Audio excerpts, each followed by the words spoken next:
What's the price of dignity? For William Bill Anderson, a 75-year-old Vietnam veteran, it wasn't measured in dollars, but in quiet strength. On a sunny afternoon at Morton's diner, two police officers would learn this lesson the hard way. They saw an elderly black man in worn clothes, sitting alone at a corner table.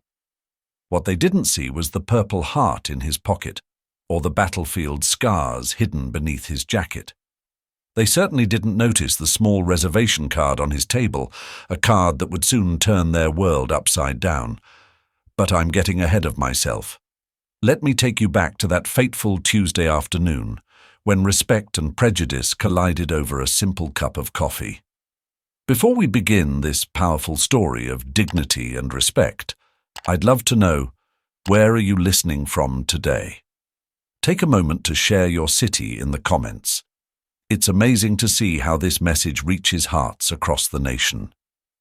The morning sun filtered through Morton's diner's windows, casting a warm glow on William Bill Anderson's weathered hands as they wrapped around his coffee cup. At 75, Bill carried himself with the quiet dignity that comes from a lifetime of standing tall in the face of adversity. His silver-grey hair was neatly trimmed, and though his olive-green jacket had seen better days, it was pressed and clean, a habit ingrained from his military days. As he sat there in his usual corner booth, Bill's dark eyes, still sharp despite his age, reflected a depth of experience that few could comprehend. His Purple Heart pin, carefully fastened to his lapel, caught occasional glints of sunlight. It wasn't meant to draw attention. For Bill, it was a simple reminder of the price of freedom. The aroma of coffee triggered a sudden flash of memory. Saigon, 1968. The bitter smell of instant coffee shared among brothers-in-arms in muddy trenches. He could still hear Sergeant Martinez's voice. "Anderson, your coffee might be worse than the bullets." They'd laughed then, finding humor even in the darkest moments.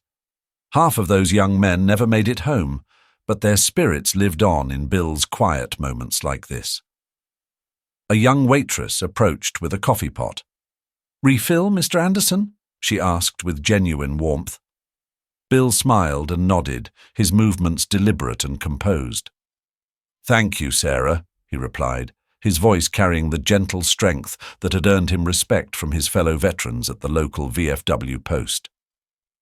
She knew him as a regular customer who always left generous tips and kind words, never mentioning that he had once led platoons through jungle warfare. His son Michael had chosen this diner for their monthly lunch meeting, a tradition they'd maintained since Michael's promotion to police commissioner.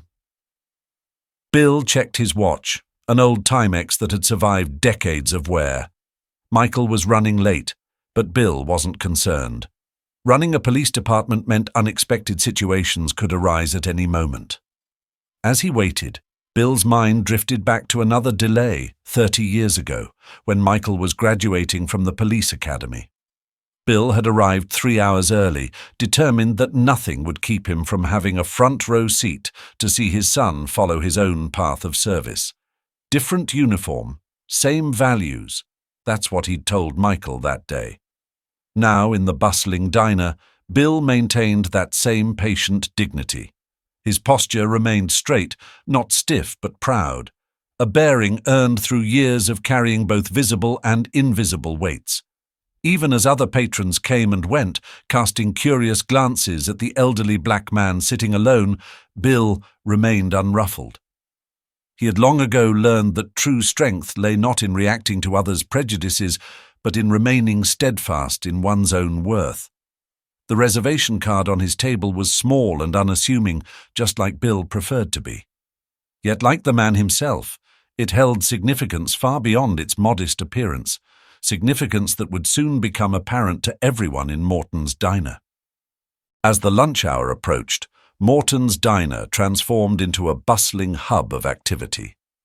The classic 1950s-style establishment had been a cornerstone of the community for generations, its red vinyl booths and chrome fixtures telling stories of countless conversations, celebrations, and quiet moments of reflection. The lunch crowd filtered in. Businessmen in pressed suits, construction workers in dusty boots, and local shop owners taking their midday breaks. The clinking of cutlery mingled with scattered conversations and the sizzle of burgers on the grill. Sarah, the waitress, navigated between tables with practiced ease, her serving tray balanced expertly as she delivered plates of steaming comfort food. In the far corner of the diner, a small section stood apart from the rest. The wall there was adorned with faded military photographs and a worn American flag that had once flown over a base in Vietnam. This was the unofficial Veterans Corner, where men and women who had served their country could find a moment of peace and understanding among their own. Bill's usual spot gave him a clear view of both this memorial wall and the diner's entrance. The photographs told their own stories. Young faces in uniform, some never returning home, others returning forever changed. Among them was a younger Bill Anderson, standing proud in his dress uniform, his arm around a small boy who would grow up to become Police Commissioner Michael Anderson. The photo had earned its place there not through Bill's request, but through the respect of Morton's owner, himself a veteran of Desert Storm. As the lunch rush peaked, Bill noticed the subtle changes in the crowd's composition. More officers from the local precinct began filtering in, their badges catching the fluorescent light. They usually came in around this time, knowing their commissioner's father would be here. Most nodded respectfully in Bill's direction. They knew who he was, or at least they thought they did. Few knew the full story of his service, of the medals he kept in a shoebox under his bed, or of the nights he still woke up hearing helicopter rotors. Bill checked his phone, a simple flip model that Michael had insisted he carry just in case. A text message glowed on the small screen. "Running late, Dad. Major situation downtown, 30 minutes max." Bill smiled softly, remembering similar messages from his own father decades ago. Some things, it seemed, ran in the family. The reservation card on his table caught his eye again. "Reserved. Anderson, party of 2. It read in simple black text. Such a small thing, yet it represented so much. The monthly traditions, the bridge between generations, the quiet pride of a father in his son's achievements. Bill adjusted it slightly, making sure it was visible. In a diner full of noise and movement, this small white card was his anchor, his rightful claim to this space in a neighborhood where some still saw him as an outsider. A fresh cup of coffee appeared before him, accompanied by Sarah's gentle reminder, "Commissioner said to keep you well caffeinated, Mr. Anderson." Bill thanked her with a warm smile, appreciating how she and the regular staff had become something of a second family over the years. They understood the weight of the quiet moments, the importance of these father-son meetings, and the dignity of the man who waited patiently in their veterans' corner. The diner's bell chimed as 2 officers pushed through the door, their presence immediately commanding attention. Officers James Reynolds and Marco Martinez weren't regulars at Morton's. They were recent transfers from a precinct across town, still carrying the swagger of men who hadn't learned the lay of the land. Reynolds, tall and broad-shouldered with close-cropped blonde hair, led the way. His uniform was pressed to perfection, badge gleaming aggressively under the diner's lights. Martinez followed, shorter but with the same air of unearned authority, his dark eyes scanning the room like he was looking for trouble rather than lunch. The usual hum of conversation dimmed slightly. Sarah, who had been heading toward their direction with menus, hesitated for just a moment. Something about their demeanor set off warning bells. Even the cook, visible through the service window, paused in his work to watch the scene unfold. "Well, well," Reynolds drawled, loud enough for nearby tables to hear. "Looks like we wandered into the wrong part of town, Martinez. Since when did Morton start serving in the dark?" He nudged his partner, both snickering at his poorly veiled reference to Bill's presence. Martinez played along, his voice carrying a mock concern. "Maybe he's lost. You know how confused these old folks get." The words hung in the air like smoke, toxic and spreading. Several patrons shifted uncomfortably in their seats. A couple at the nearest table gathered their belongings and left, leaving money on the table, their eyes downcast in shame or discomfort. The veterans' wall seemed to loom larger, its photographs of diverse servicemen standing in stark contrast to the scene unfolding below them. Sarah started forward, her face flushed with indignation, but the older cook caught her eye and subtly shook his head. They'd seen situations like this escalate before, and Bill was too respected a customer to become collateral damage in a confrontation. The officers made their way through the diner, deliberately taking the long route past Bill's table. Their shadows fell across his coffee cup, an eclipse of dignity by arrogance. Reynolds paused, making a show of examining the veterans' wall photos. "Hey, Martinez, check this out," Reynolds called out, pointing to the old photograph of Bill in uniform. "Bet you $5 it's photoshopped. No way they let them command anything back then, except maybe a mop and bucket." His voice carried just the right volume to ensure everyone heard, while maintaining plausible deniability about his target. Martinez leaned in, playing his part. "Probably borrowed the uniform for the photo. My grandfather told me stories about how they used to keep them in their place." He emphasized the last words with a smirk. Regular customers who knew Bill began to show signs of distress. An elderly white couple who often shared morning coffee with him gripped their cups tighter, the husband's knuckles turning white. A middle-aged woman who taught at the local high school pressed her lips together, tears of frustration forming in her eyes. Through it all, Bill remained still, his weathered hands steady around his coffee cup.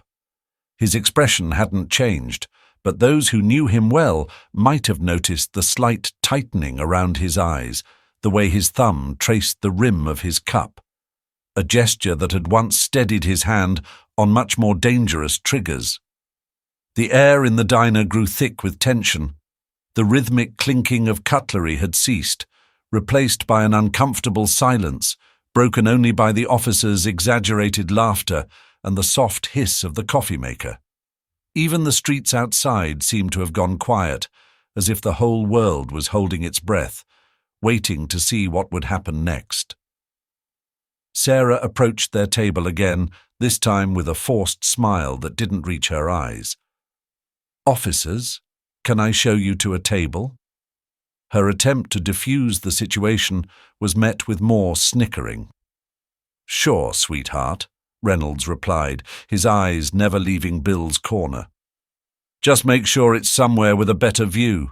Some sights can really ruin a man's appetite, if you know what I mean."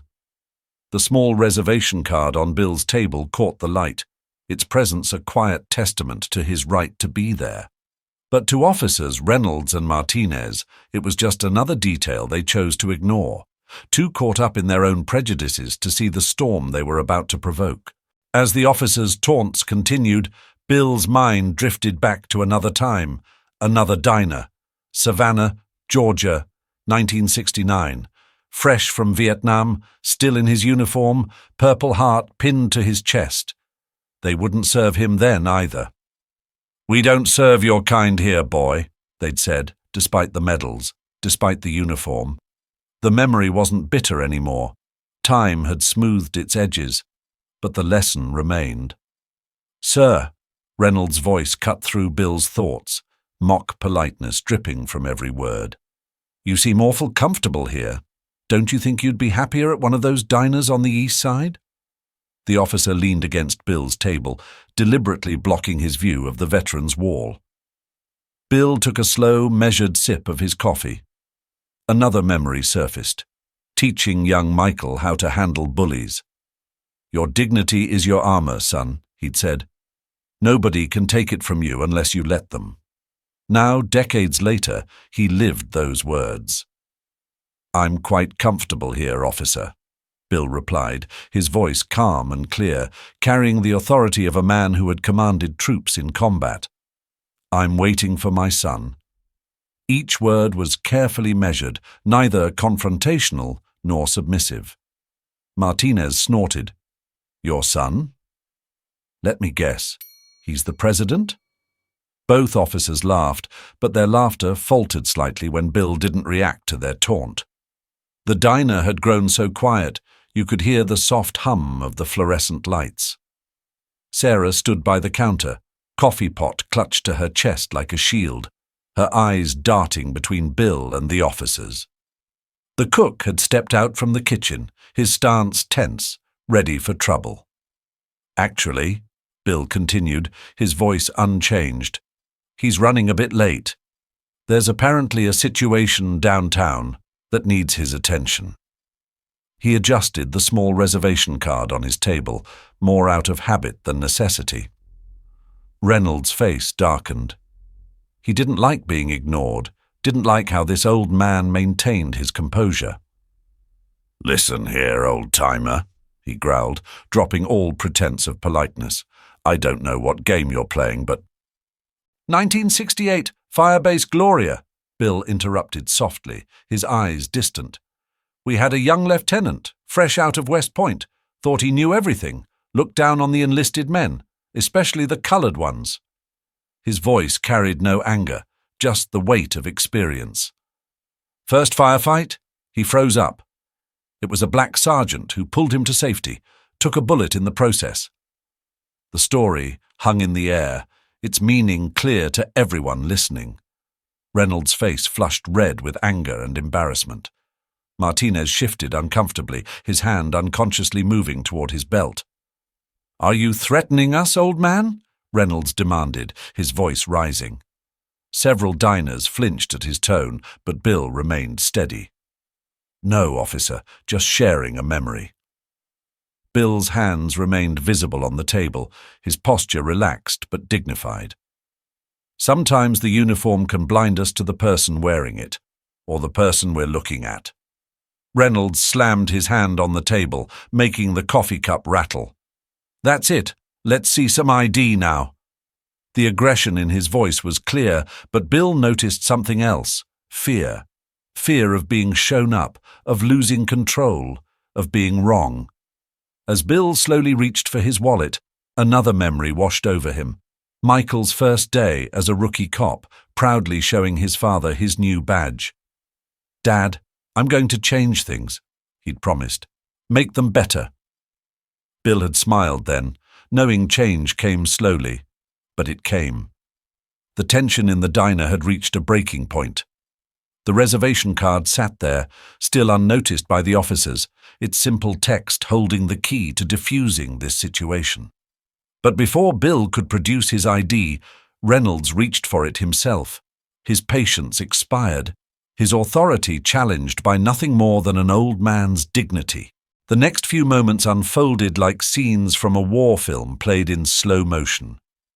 Reynolds's grab for Bill's wallet knocked over the coffee cup, sending dark liquid spreading across the white tablecloth like blood on jungle sand. The sudden movement triggered something deep in Bill's muscle memory, memories of ambush and chaos. But years of discipline kept him perfectly still. "Let's see what we've got here," Reynolds sneered, roughly pulling Bill's veteran ID from the wallet. The Purple Heart recipient card fell to the floor, landing in the spilled coffee. Martinez planted himself behind Bill's chair, hand resting meaningfully on his weapon. The sight of his military ID being manhandled sent Bill back to Khe-Sanh, 1968. The sound of helicopter rotors seemed to fill his ears as he remembered carrying his wounded men's dog tags, each one sacred, each one representing a life, a story, a sacrifice. The disrespect shown to his ID now felt like desecration of those memories. "Vietnam veteran?" Reynolds scoffed, turning the ID over in his hands. "Sure, and I'm Santa Claus. You people were barely allowed to serve back then, let alone as officers." He tossed the ID onto the wet table with contempt. Bill's hands remained flat on the table, but his eyes flickered briefly to the veteran's wall, to the photograph of himself leading a diverse platoon through jungle terrain. 23 men under his command. 18 made it home. Their trust had been earned with blood and bullets, not assumptions and prejudice. "Stand up," Martinez ordered, pulling Bill's chair backward. "We're going to have a talk outside about falsifying military credentials." The chair legs scraped against the floor, a sound like artillery shells across metal. Bill rose slowly, his movements deliberate and controlled. At his full height, despite his age, he still carried the bearing of a command officer. Several veterans in the diner stood up as well, their faces tight with suppressed anger, but Bill caught their eyes and gave an almost imperceptible shake of his head. He'd seen too many situations explode into violence. Not today. Reynolds grabbed Bill's arm, fingers digging into the exact spot where shrapnel had torn through flesh decades ago. A flash of pain crossed Bill's face, quick as lightning, gone just as fast. But Sarah saw it. The coffee pot shattered as it hit the floor, the crash making everyone jump. That's when Reynolds finally noticed the reservation card, knocked askew but still visible on the table. His grip on Bill's arm loosened as he read the name, really read it this time. Commissioner Anderson's name stood out in bold letters, followed by a personal note. "Monthly lunch with Dad." The color drained from Reynolds's face. Martinez, sensing the change, stepped forward to read the card himself. "Oh, shit," he whispered, his hand dropping from his weapon. The diner seemed to hold its breath. Sarah, kneeling to clean up the broken glass, froze in place. The cook crossed his arms, a grim satisfaction on his face. Regular customers who knew the truth watched the realization dawn on the officers' faces with mixture of relief and vindication. You're Commissioner Anderson's father."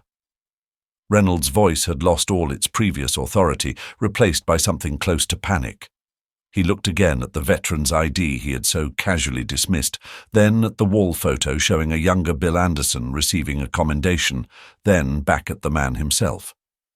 Bill straightened his jacket with quiet dignity, wincing slightly where Reynolds' grip had bruised his arm. "Yes," he said simply, "and I believe he'll be very interested in hearing about today's interaction." Martinez began stammering apologies, but Bill held up a hand, silencing him. The gesture carried the weight of decades of command experience. In that moment, despite his age and civilian clothes, everyone in the diner saw the officer he had been, and still was. The reservation card seemed to mock the officers now, its simple presence exposing not just their mistake, but the deeper flaw in their prejudices. They had assumed, they had judged, they had been catastrophically wrong. The bell above the door chimed again. The diner's attention shifted as heavy footsteps approached. Bill didn't need to turn around. He recognized his son's walk, the same purposeful stride he'd helped teach him as a boy. Reynolds and Martinez stood frozen, their careers flashing before their eyes, as Police Commissioner Michael Anderson approached his father's table, completely unaware of the drama he was walking into. Commissioner Michael Anderson stood in his pressed uniform, taking in the scene before him with the trained eye of a veteran police officer. The spilled coffee, his father's slightly disheveled appearance, the rigid posture of officers Reynolds and Martinez, each detail told its own story. "Dad," Michael said softly, his voice carrying both warmth and authority. He stepped forward, placing a gentle hand on his father's shoulder. The simple gesture spoke volumes, respect, love, and a silent apology for being late. "Michael," Bill responded, the tension in his shoulders easing slightly at his son's presence. Their eyes met, decades of understanding passing between them. No explanation was needed. The story was written in the air around them. The commissioner turned to face Reynolds and Martinez, his expression unreadable. The two officers seemed to shrink under his gaze, their earlier bravado completely evaporated. "I believe," he said, his voice level but carrying an edge of steel, You've met my father, Sergeant William Anderson, U.S. Army, Vietnam, Purple Heart recipient, though I suspect you may have missed those details during your interaction." Reynolds swallowed hard, his face ashen. "Sir, we didn't know." "That's precisely the problem, isn't it, Officer Reynolds?" Michael interrupted, his calm tone making the rebuke even more powerful. "You didn't know. You didn't ask. You didn't show basic respect to a citizen, a veteran, an elderly gentleman simply having coffee." He paused, letting the words sink in. "Instead, you saw what you wanted to see and acted on assumptions that have no place in modern law enforcement." Bill watched his son with quiet pride. This was the boy he'd raised, the man he'd become. Firm but fair, using authority not to intimidate, but to educate. The same lessons he'd taught Michael as a child were now being passed on through him. "Sir," Martinez stepped forward, "we apologize." "Not to me," Michael cut him off, gesturing to his father. "To him. Though I suspect an apology barely scratches the surface of what's needed here." The two officers turned to Bill, who remained seated with the same dignity he'd shown throughout the confrontation. Their apologies tumbled out, hollow and frightened, more concerned with saving their careers than showing genuine remorse. Bill raised his hand, silencing them just as he had done with countless young soldiers years ago. "When I served," he said, his voice carrying the weight of experience, "I led men from every background imaginable: white, black, Hispanic, Asian. In combat, we learned quickly that character isn't determined by color, it's determined by actions." He looked pointedly at their badges. "That shield you wear? It's not just authority, it's responsibility, to protect, to serve. All citizens, not just the ones who look like you." Michael nodded, placing a fresh cup of coffee in front of his father. The gesture was simple but symbolic, restoring dignity, normalcy, respect. To the watching diner patrons, it was a powerful image. The police commissioner serving his father, the old warrior who had taught him everything about honor and duty. "Officers," Michael announced, his voice carrying to every corner of the diner, "report to my office at 0800 tomorrow. We'll discuss your actions in detail, along with the department's policies on community relations and respect for veterans." His tone left no doubt about the seriousness of the situation. "For now, you're dismissed. I suggest you use this time to reflect on the oath you took to serve and protect all citizens." As Reynolds and Martinez hurried out, Michael sat down across from his father. The diner slowly returned to its normal rhythm, though conversations now buzzed with what had just transpired. Sarah appeared with fresh coffee and 2 menus, her smile genuine as she served them both. "I'm sorry I was late, Dad," Michael said quietly. Bill smiled, the same smile that had comforted scared young soldiers and guided his own son through life's challenges. "You arrived exactly when you needed to, son, just like you always do." In the weeks that followed the incident at Morton's diner, the ripples of change spread through the community like waves on a quiet pond. The story traveled fast, not as a scandal, but as a lesson in dignity and justice. Commissioner Anderson turned the incident into a catalyst for change. The department implemented new training programs focusing on veteran sensitivity and community relations. Reynolds and Martinez weren't fired. Instead, they were assigned to work with the local Veterans Affairs Office. Their suspension time spent learning from the very people they had once dismissed. Morton's Diner's Veterans Corner took on new significance. The wall of photographs expanded, now including stories behind each image. Bill's photo remained, but beside it hung a new addition, a picture of him and Michael at the diner, taken the day after the incident, both men smiling over coffee. Beneath it, a simple plaque read, "Dignity cannot be given or taken, It is earned and preserved.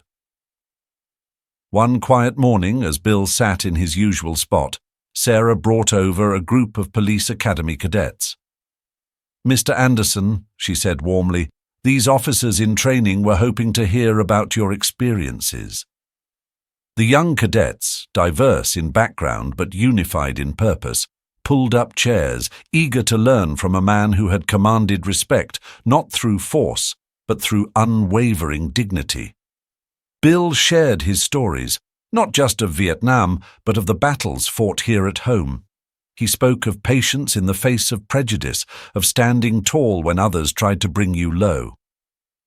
The uniform, whether military or police, he told them, is a symbol of service, but the true measure of a person is how they treat those who wear no uniform at all. The monthly lunches between father and son continued, but they took on deeper meaning. Other officers would often stop by, not just to greet their commissioner, but to pay respects to the elder Anderson. Reynolds and Martinez, transformed by their experience, became regular visitors, their initial shame gradually replaced by genuine respect and understanding. 1 year later, at the department's community relations ceremony, Commissioner Anderson stood at the podium, his father seated proudly in the front row. "Last year," he began, "an incident at a local diner taught us that sometimes the greatest lessons in law enforcement come not from training manuals, but from the quiet dignity of those we serve." He went on to announce the William Anderson Community Bridge Program, aimed at connecting law enforcement with veterans and minority communities. The first participants? Officers Reynolds and Martinez, now dedicated advocates for change within the force.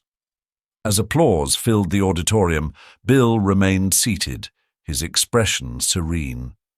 His thoughts drifted to that day in Morton's diner, not to the confrontation, but to what followed.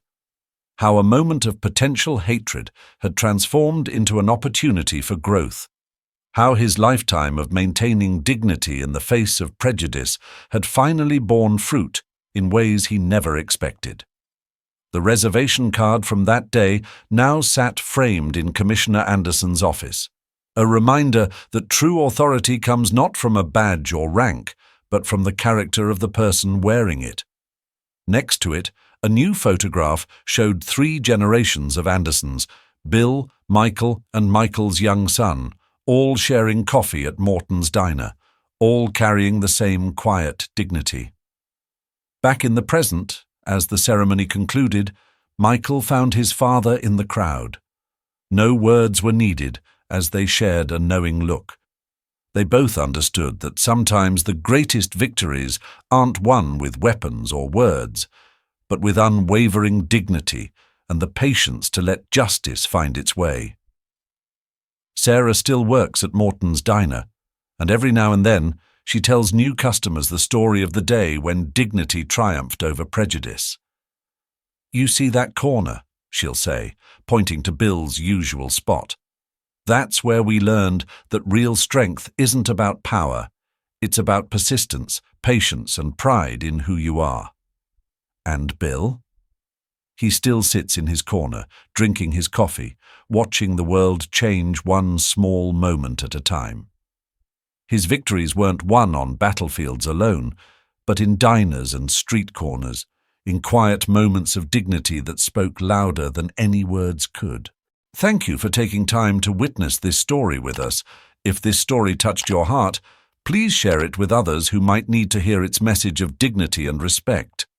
We'd love to hear your thoughts and similar experiences in the comments below.